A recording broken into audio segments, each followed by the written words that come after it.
জামালপুরের মধ্যে এই প্রথম নতুন টোটো শুরু আমাদের এবি টোটো সেন্টার। এখানে অত্যাধুনিক ব্যাটারি সংযুক্ত যেমন লিথিয়াম আয়নযুক্ত টোটো সুলভ মূল্যে পাওয়া যাচ্ছে, সহজ কিস্তিতে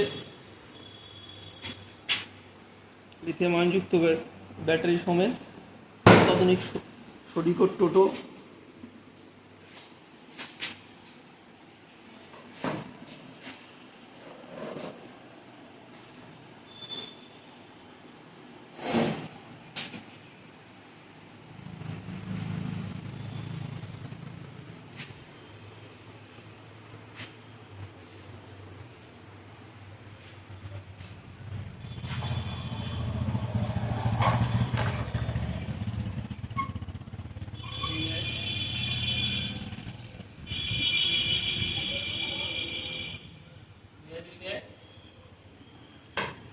আমাদের ঠিকানা জামালপুর থানার অপোজিটে লায়ন্স ক্লাবের সন্নিকটে, এবং ব্যাটারির সঙ্গে থাকছে 3 বছরের ওয়ারেন্টি।